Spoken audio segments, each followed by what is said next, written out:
Hello साथियों, नमस्कार, जय हिंद। कैसे हैं आप लोग? आशा करते हैं आप लोग स्वस्थ और मस्त होंगे। तो हम आपको संधि पढ़ा दिए थे। संधि में 3 प्रकार की संधि होती है हमारी, स्वर संधि, विसर्ग संधि और व्यंजन संधि। साथियों, हम तीनों को पढ़ लिए थे खूब अच्छी तरीके से। उम्मीद करते हैं आपको संधि खूब अच्छे से समझ में आई होगी। तो हम आपको बताए थे संधि के बाद हम समास पढ़ाएंगे। तो साथियों, समास किसे कहते हैं, समास के कितने प्रकार होते हैं, समास के कितने भेद होते हैं, मुख्य रूप से समास कितने होते हैं, समास के कितने उपभेद होते हैं। साथियों, आइए हम इसको आज देखते हैं, समास किसे कहते हैं। साथियों, अगर हम समास की बात करते हैं, समास साथियों 2 शब्दों से मिलकर बना हुआ था, सम प्लस आस। सम प्लस आस का मतलब होता है साथियों पास बैठाना। सम का मतलब हो जाता है समान, फिर पास, या फिर आप आस का मतलब हो जाता है साथियों जैसे किसी का भरोसा होता है, उसे कहते हैं बड़ी आस लगा के बैठे, मतलब पास बैठाना। तो साथियों, अगर समास का हम शाब्दिक अर्थ देखते हैं तो समास का शाब्दिक अर्थ क्या होता है साथियों, जैसे समास लग रहा है कि मतलब थोड़ा सा पास बैठा देना, बड़े शब्दों को छोटा कर देना, उसे हम साथियों समास कहते हैं। जैसे 2-3 शब्द दिए गए हों, कारक ओरक दिए गए हों, उसमें कुछ विभक्तियां दी गई हों, उसका लोपन कर देना और शब्द को थोड़ा सा छोटा कर देना, मतलब सरल कर देना, उसे हम साथियों समास कहते हैं। जैसे इसका हम शाब्दिक अर्थ की बात करते हैं तो संक्षेपीकरण या फिर संक्षेप या फिर छोटा करना। कोई शब्द दिया गया, बहुत लंबा दिया गया, जैसे आप देख लीजिए दिया गया गंगा का जल, गंगा का जल दिया गया। अब इसको छोटा करने के लिए क्या कर सकते हैं, इसका हम संक्षेपण या फिर संक्षेपीकरण कैसे छोटा कर सकते हैं। गंगा जल, आपको तुरंत ही समझ में आ जाए गंगा के जल की ही बात की जा रही है साथियों, उसे हम समास कहते हैं। आइए हम इसकी परिभाषा देखते हैं। समास की परिभाषा क्या होती है साथियों, जब किसी सामासिक पदों को पास बैठाने से उनके कारक चिन्हों का लोप हो जाता है। जब किसी सामासिक पदों को पास बैठाने से साथियों उनके कारक चिन्हों का क्या हो जाता है, लोप हो जाता है। जैसे कारक चिन्ह किसे कहते हैं साथियों, अभी हम आपको बताएंगे। जैसे आप यहाँ देख ही लीजिए, जैसे गंगा का जल, अब इसी को का जो है इसी को हम साथियों कहते हैं कारक। अब जैसे अब इसमें दिया भी है, जब किसी समासिक पदों को पास बैठाया जाता है उनके कारक चिन्हों का लोप हो जाता है, उसे हम समास कहते हैं साथियों। समास में 2 पद होते हैं साथियों। जैसे अब यहाँ देख रहे हैं सब पास बैठाना, तो पास बैठाने का मतलब है कि 2 लोग होंगे तभी तो पास बैठाएंगे, 1 लोग रहेंगे तो चाहे जहाँ बैठा दो। तो साथियों, समास में जो है 2 पद होते हैं, 2 से अधिक पद हो सकते हैं। तो पहला जो पद होता है, फिर जैसे अब इसमें देख लीजिए 2 पद होने का मतलब ये पहला पद हो जाता है साथियों, ये हमारा दूसरा पद हो जाता है। तो इसमें समास में क्या होता है साथियों, इसमें 2 पद होते हैं, पूर्व पद या फिर उत्तर पद, पहला पद या फिर दूसरा पद। साथियों, पूर्व पद को हम पहला पद कहते हैं, उत्तर पद को हम साथियों दूसरा पद कहते हैं। साथियों, आइए हम देखते हैं इसका उदाहरण कैसे होता है। जैसे इसका उदाहरण की बात करते हैं, जैसे अभी आपने परिभाषा पढ़ा कि जब 2 पदों को या फिर जब समासिक पदों को पास बैठाया जाता है उनके कारक चिन्हों का लोप हो जाता है, उसे हम समास कहते हैं। साथियों, जैसे लिखा गया है गंगा का जल, अब इसके क्या हो जाएगा साथियों, यहाँ पर ये हो जाएगा गंगा जल। अब इसका जो का था, ये का यही साथियों होता है कारक चिन्ह, का लोप हो गया, इसमें आपको का नहीं दिख रहा, लेकिन समझ में बातें वहीं आ रही है। यहाँ पे गंगा जल हो रहा था, गंगा का जल समझा जा रहा था, और यहाँ भी साथियों गंगा का जल ही समझा जा रहा है। अगर हम बात करते हैं विग्रह, समास में हम 2 चीज देखते हैं, या तो समास मतलब करते हैं या फिर हम उसका विग्रह करते हैं। साथियों, अगर विग्रह की बात करते हैं तो विग्रह किसे कहते हैं हम देख लेते हैं। जब किसी समासिक पदों को इस प्रकार अलग किया जाता है, जैसे कोई समासिक पद है उसको इस प्रकार अलग किया जाए कि उनके बीच में कारक चिन्ह आ जाए। साथियों, समास में क्या होता है, कारक चिन्ह गायब हो जाता है या फिर हट जाता है या फिर दिखता नहीं, उसे हम समास कहते हैं। और विग्रह करने का मतलब है उसका जब हम विस्तार करेंगे साथियों, जैसे कोई शब्द छोटा सा शब्द दिया गया है उसको जब हम बढ़ा चढ़ा के लिखेंगे तो उसमें कारक चिन्ह आएगा ही साथियों। जैसे अब देख लीजिए लिखा गया गंगा जल, वही उदाहरण, फिर से वही उदाहरण, गंगा जल लिखा गया है। अब हम इसको क्या करेंगे, अगर इसका विग्रह करेंगे, देखिए साथी ये छोटा सा है, जैसे यहाँ लिखा गया है कि इस पद को अलग अलग किया जाए तो उनके बीच में कारक चिन्ह आ जाता। अब यहाँ लिखा क्या गया, गंगा का जल। अब देखिए गंगा जल के बीच में कारक चिन्ह आ गया कि नहीं। तो साथियों, उम्मीद करते हैं आपको समास की परिभाषा और समास विग्रह की जो विग्रह है इसकी परिभाषा और इसका शाब्दिक अर्थ छोटा करना समझ में आएगा। अगर हम विग्रह की शाब्दिक अर्थ की बात करें साथियों, इसका हो जाएगा साथियों इसका संक्षेपीकरण छोटा करना हो जाता, इसका हो जाएगा बड़ा करना साथियों। कोई शब्द दिया गया है उसको बड़ा करना। अब आइए हम देखते हैं समास के प्रकार के बारे में। समास के कितने प्रकार होते हैं साथियों, उसको हम देख लेते हैं।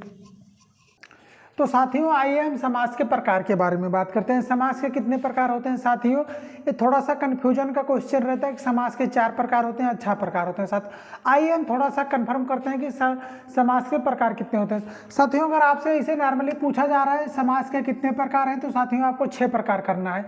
अगर नॉर्मली पूछा जा रहा है समास के कितने प्रकार होते हैं, तो ऑप्शन में 6 है तो 6 लगा दीजिए। अगर 6 नहीं है तो 4 लगा दीजिए साथियों। अगर आपसे ऐसे पूछा जाए कि हिंदी में मुख्य रूप से समास के कितने प्रकार होते हैं साथियों, तब आपको कितना करना है, 4 प्रकार करना है, जब मुख्य रूप से पूछा जाए साथियों। आइए हम सबसे पहले 6 प्रकार जो है होते हैं इनके नाम देख लेते हैं। सबसे पहले हमारा होता है अव्ययीभाव समास, उसके बाद आता है तत्पुरुष समास, उसके बाद साथियों आता है द्विगु समास, उसके बाद कर्मधारय समास, उसके बाद द्वंद्व समास, फिर लास्ट में आता है हमारा बहुब्रीहि समास साथियों। सबसे पहले हम अव्ययीभाव को पढ़ते हैं, उसके बाद तत्पुरुष को पढ़ते हैं, द्विगु को पढ़ते हैं, कर्मधारय को पढ़ते हैं, द्वंद्व को पढ़ते हैं, बहुब्रीहि को पढ़ते हैं साथियों। अब जैसे अब एक नोट करके लिखे हैं या स्टार लगा के, ये थोड़ा सा जरूरी हो जाता है दोनों स्टार।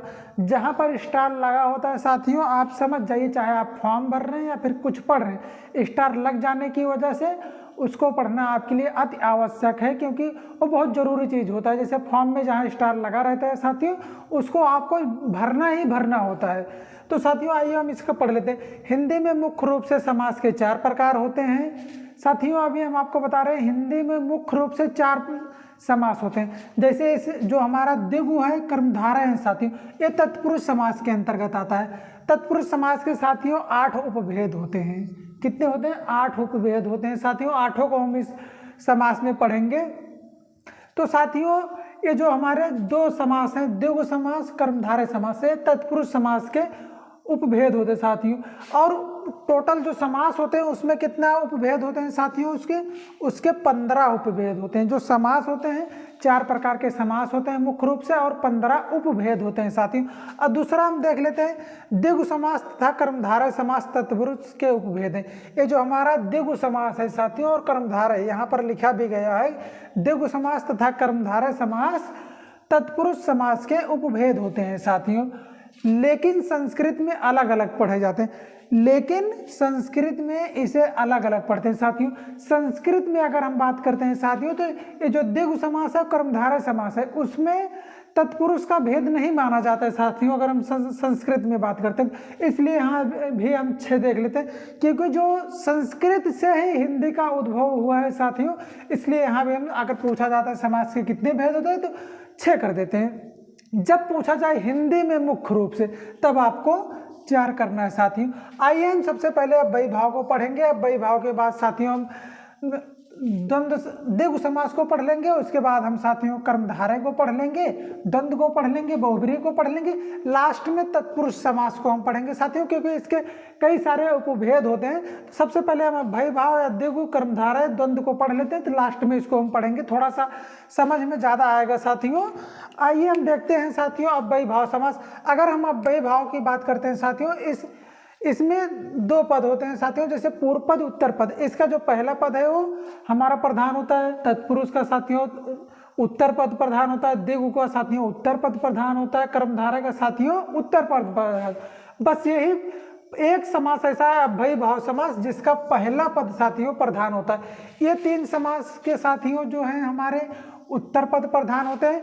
द्वंद्व समास का साथियों दोनों पद प्रधान होता है, और बहुब्रीहि समास का साथियों ना तो पहला पद प्रधान होता है ना तो दूसरा पद प्रधान होता है, इसमें कोई अन्य पद जो होता है वो प्रधान होता है साथियों। आइए हम एक एक करके सबको पढ़ लेते हैं साथियों। अगर हम अव्ययीभाव समास की बात करते हैं, अव्ययीभाव समास किसे कहते हैं साथियों, इसका जो पूर्व पद होता है प्रधान होता है। अगर पूर्व पद प्रधान होता है साथियों, तो उत्तर पद क्या होगा, अप्रधान होगा।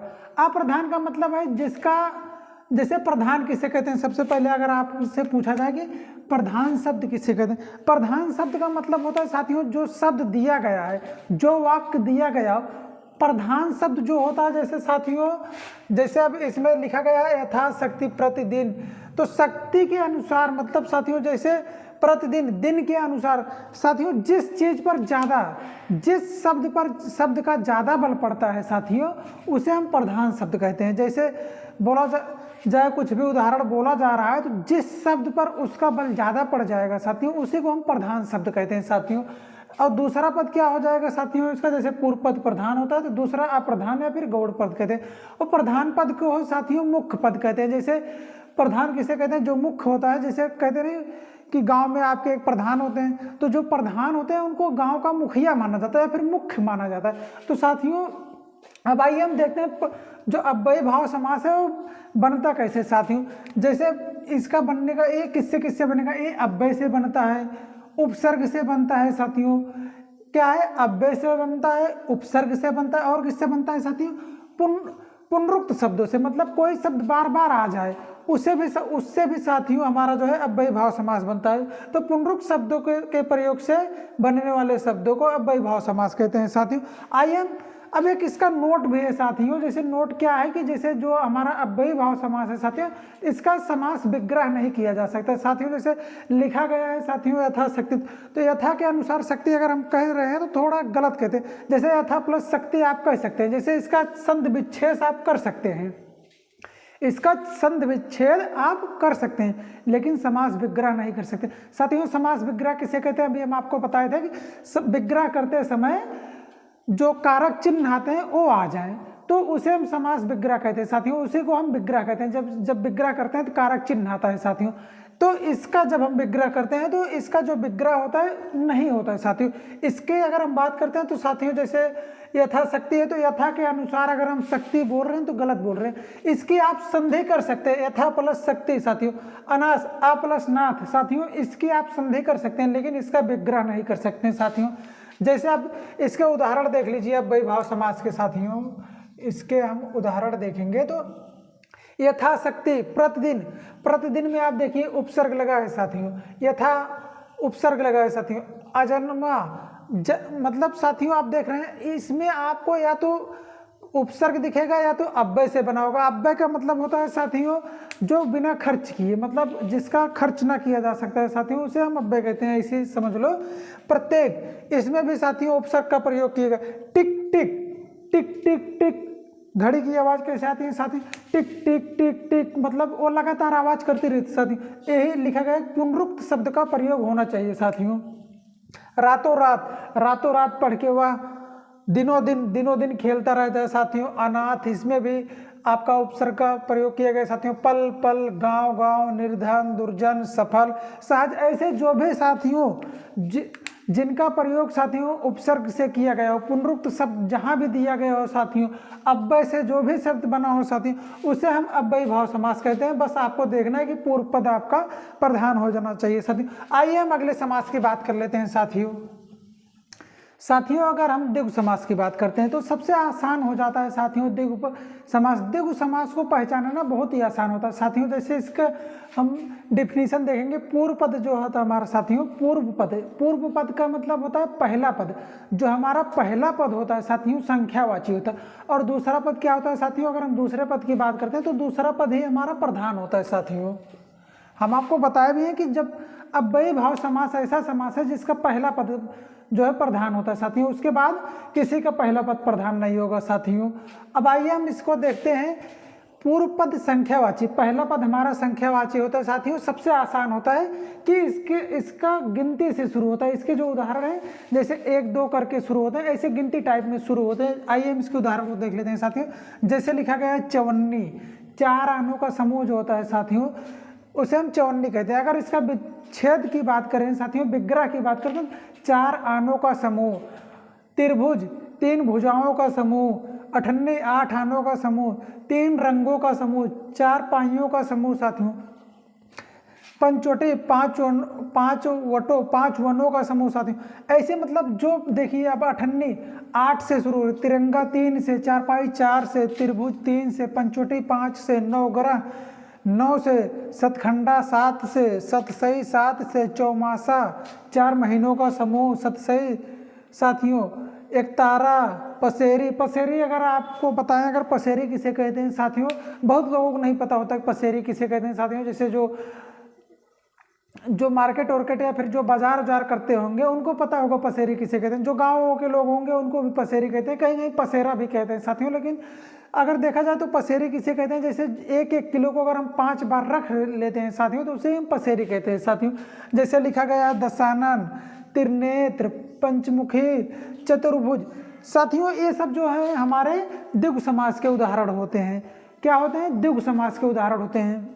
लेकिन इसमें कुछ ऐसे भी उदाहरण हैं जो आपको द्विगु समास के साथ साथ बहुब्रीहि समास भी हैं। जैसे साथियों अगर हम बात करें दशानन, त्रिनेत्र, पंचमुखी, षष्ठभुज, चतुर्भुज, षष्ठभुज, चतुर्भुज, ऐसे ये सब साथियों जो है पहले इनको आपको बहुब्रीहि करना है। जैसे ये जो आपको नीचे लिख भी दिए हैं इनको सबसे पहले आपको हमें बहुब्रीहि करना होता है साथियों। सबसे पहले क्या करना होता है, इनको सबसे पहले हमें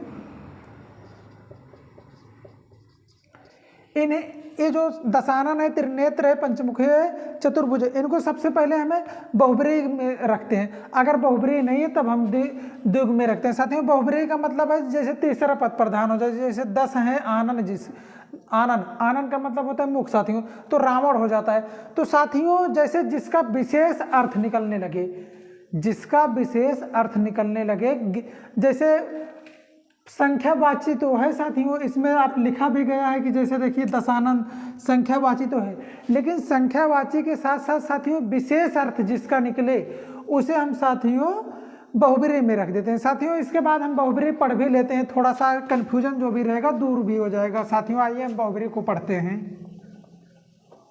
साथियों। आइए हम बहुब्रीहि की फिर साथियों अगर हम बहुब्रीहि समास की बात करते हैं, बहुब्रीहि समास किसे कहते हैं साथियों? बहुब्रीहि समास उसे कहते हैं जिसका ना तो पहला पद प्रधान होता है ना ही दूसरा पद प्रधान होता है, कोई अन्य प्रधान होता है साथियों। ना तो पहला पद इसमें प्रधान होगा ना तो दूसरा पद, कोई अन्य पद इसमें प्रधान होगा जैसे कि तीसरा पद।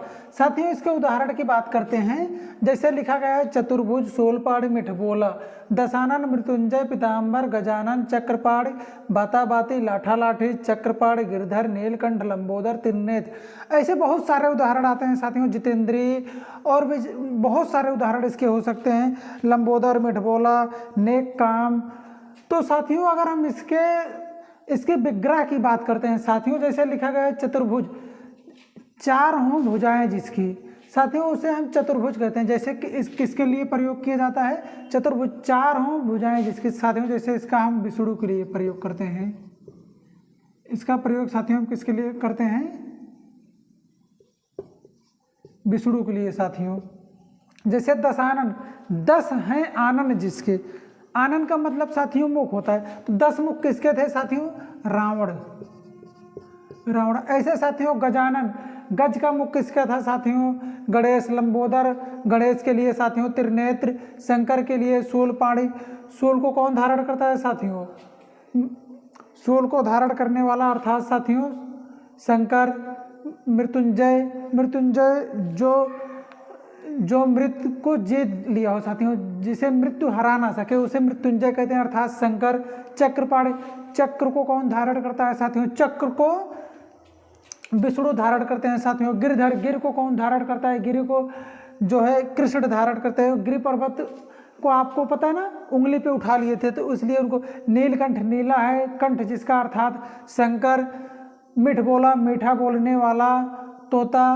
पीताम्बर, पीला हो वस्त्र जिसका साथियों। बाताबाती, जो बातों से झगड़ा हो, जो बातों के द्वारा लड़ाई हो। लाठा लाठी, जो लड़ाई लाठियों के द्वारा हो साथियों, उसे हम बहुब्रीहि समास कहते हैं साथियों। बहुत सारे उदाहरण बहुब्रीहि समास के हो सकते हैं, जैसे पीताम्बर हो गया, चंद्रमौली हो गया, चंद्रशेखर हो गया साथियों। बहुत सारे उदाहरण आपको मिल जाएंगे, जिसका जो आप बस यही एक पहचान है कि इसमें आपको कोई पद प्रधान नहीं देगा। जैसे लिखा है गजानन, गजानन सुनते ही आपको किसी और चीज की याद आ जाए। जैसे गजानन सुनते हैं तो आप तुरंत ही आपको गणेश की याद आती है, तो मतलब तीसरे पद की जहां बात हो जाए वहां पर ही साथियों हम क्या कहते हैं? बहुब्रीहि समास कहते हैं। आइए इसके बाद हम अगले समास को पढ़ लेते हैं साथियों। जैसे द्विगु समास को हम पढ़ लेते हैं, द्विगु तो पढ़ लिए साथियों, हम द्वंद्व को पढ़ लेते हैं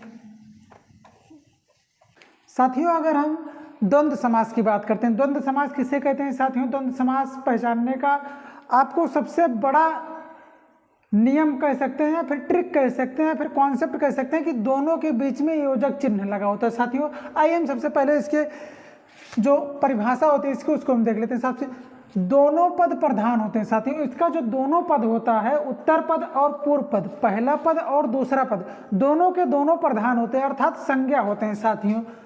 लगभग विपरीत शब्द होते हैं। जो दोनों शब्द होते हैं लगभग विपरीत होते हैं, हमेशा तो विपरीत नहीं होते लेकिन लगभग विपरीत शब्द होते हैं साथियों। योजक चिन्हों का प्रयोग होता है जब इसका विग्रह करते हैं। विग्रह करते समय और, अथवा, एवं, या, यही शब्द आते हैं साथियों। और, अथवा, एवं, या, और, अथवा, एवं, या शब्द आते हैं साथियों विग्रह करते समय। जैसे इसको उदाहरण की बात करते हैं साथियों, माता पिता, माता और पिता, माता और पिता, माता या पिता साथियों। जैसे भाई या बहन, भाई और बहन, तो साथियों यही शब्द आएंगे। इसका विग्रह जब हम करेंगे साथियों तो और, अथवा, एवं, या शब्द में से कोई एक शब्द आएगा। छोटा या बड़ा साथियों देख रहे हैं, बीच में योजक चिन्ह लगा होगा जहां भी होगा, ऊपर या नीचे, आगे या पीछे, चर अथवा अचर, भला बुरा, बीबी बच्चे, बीबी और बच्चे, दाल रोटी, दाल अथवा रोटी, दाल और रोटी, दाल और रोटी दीजिए। ऐसे साथियों इसके बहुत सारे उदाहरण हो जाएंगे जहां पर बीच में आपको योजक चिन्ह मिल जाए साथियों। लगभग विपरीत शब्द होते हैं साथियों, उसे ही हम द्वंद्व समास कहते हैं। आइए हम कर्मधारय समास को देख लेते हैं साथियों और उसको भी पढ़ लेते हैं साथियों। अगर हम कर्मधारय समास की बात करते हैं, कर्मधारय समास किसे कहते हैं साथियों, आइए हम देखते हैं। उत्तर पद प्रधान होता है, यानी कि दूसरा पद इसमें जो है प्रधान होता है। पहला पद अप्रधान होगा या फिर उसे हम गौड़ पद, दूसरा पद इसमें प्रधान होता है, उसे मुख्य पद भी कहते हैं साथियों। ये बनता कैसे है साथियों, ये विशेषण अथवा विशेष से, या तो पहले विशेषण होगा बाद में विशेष हो गया, फिर पहले विशेष होगा बाद में, या फिर दोनों साइड साथियों विशेषण हो सकता है, या तो उपमान होगा या तो उपमेय। साथियों विशेषण और विशेष हम आपको बता दिए, विशेषण किसे कहते हैं, विशेष किसे कहते हैं, खूब अच्छी तरीके से हम आपको बता दिए। अगर आप विशेषण और विशेष नहीं पढ़े हैं तो हमारे प्लेलिस्ट में इसका वीडियो की लिंक दी होगी, आप वहां से विशेषण और विशेष को पढ़ लीजिएगा। सभी उपमेय और उपमान को अभी हम रस नहीं पढ़ाए तो उपमेय और उपमान को हम बता देते हैं साथियों। उपमेय और उपमान जहां पर एक दूसरे की तुलना होती है साथियों उसे हम उपमेय और उपमान कहते हैं साथियों। विशेषण मतलब जैसे कहा जाए कि वह काला घोड़ा है साथियों, तो जो काला है वही विशेषण होता है। तो विशेषण की जिसकी विशेषता बताई जाती है वही विशेष होता है। जैसे साथियों घोड़ा जो होता है वो विशेष हो जाता है, इसमें ये भी हम बता दिए। अब आइए देखते हैं हम इसका जब हम विग्रह करते हैं साथियों, जैसे कोई उदाहरण दिया गया है उसका जब हम विग्रह करते हैं तो उसमें क्या आना चाहिए, तो उसमें क्या आएगा साथियों, है जो अथवा के समान, इसमें से दोनों में से एक आएगा साथियों। जहां पर है जो या फिर के समान आ जाए बीच में, आप समझ लीजिएगा कर्मधारय समास है साथियों। आइए हम इसके उदाहरण की बात करते हैं साथियों। जैसे लिखा गया है महापुरुष, महात्मा साथियों, उसके बाद महोदय, महावीर, नीलगाय साथियों। अगर हम बात करते हैं महापुरुष, महान है जो पुरुष, अगर हम इसका विग्रह करेंगे साथियों, महान है पुरुष, महान है जो पुरुष, महान है जो आत्मा साथियों। ऐसे हम महावीर, नीलकमल, मृगनयन साथियों। अगर हम बात करते हैं इसका नीलकमल, नीलकमल का मतलब होता है साथियों नीला है जो कमल, या फिर नीले कमल के समान साथियों। नीलगाय, नीली है जो गाय साथियों। अब देखिए आ रहा है कि नहीं, नीली है जो गाय। मृगनयन, मृगनयन मृग के समान नयन साथियों, यहाँ पर के समान आया कि नहीं, मृग के समान नयन। लौह पुरुष, लोहे के समान पुरुष साथियों। दोनों में से एक आएगा, या तो है जो, जैसे अब यहाँ हम बात कर रहे हैं महान है जो पुरुष, है जो आया। अब जैसे अब चंद्रमुख, अब साथियों चंद्रमुख की बात करें तो देखिए यहाँ पर उपमेय और उपमान का हो रहा है। चंद्रमुख, मुख के समान साथी, चंद्रमा के समान मुख, जैसे तुलना नहीं करते हैं। जैसे साथियों यहाँ पर बताएं, जैसे किसी की चेहरे की बात, तुम्हारा मुख तो जैसे चांद लग रहा है, तुम तो आज जैसे चांद लग रही हो साथियों, ऐसे चंद्र के समान मुख साथियों। चरण कमल, चरण कमल, जो चरण है साथियों, यहाँ पर कमल के समान बताया जा रहा है। लता दें, जो लात होता है यानी कि पैर, उसे उसके समान आपकी देह बताई जा रही साथियों। यहाँ पर क्या हो रहा है, उपमेय और उपमान, विशेषण और विशेष साथियों। जैसे नील कमल, जो इसका जो नीला है ये साथियों विशेषण हो जाएगा, कमल, कमल जो है विशेष हो जाएगा साथियों। ऐसे उम्मीद करते हैं आपको कर्मधारय समास समझ में आया होगा। ऐसे बहुत सारे उदाहरण होंगे जो आपके बुक में और आपके नोट्स में देखने को मिल जाएंगे और बहुत आसानी से हम समझ सकते हैं कर्मधारय समास किसे कहते हैं साथियों। साथियों अब हमारा लास्ट में बचता है तत्पुरुष समास। तत्पुरुष समास थोड़ा सा बड़ा हो जाता है साथियों, उसके छह भेद पढ़ाने हैं भाई, उसमें थोड़ा सा वीडियो ज़्यादा लंबा हो जाएगा, इसलिए हम जो हमारा तत्पुरुष समास है उसको हम आने वाले वीडियो में पढ़ेंगे। और समास और संधि में अंतर क्या होता है इसको भी हम आने वाले वीडियो में देखेंगे। तत्पुरुष समास के अलावा भी एक दो समास और पूछे जाते हैं, जैसे नए समास किसे कहते हैं। ये सब चीज़ें जो भी बची हुई बातें हैं हम आने वाले वीडियो में करेंगे साथियों। अगर आपको हमारा वीडियो अच्छा लगा हो और आने वाले वीडियो का इंतजार रहेगा तो चैनल को लाइक और सब्सक्राइब जरूर करिएगा साथियों। बेल आइकन दबा देने से क्या होगा कि जैसे हम अगला वीडियो डालेंगे वो आपके पास पहुंच जाएगा साथियों। जय हिंद, जय हिंदी साथियों।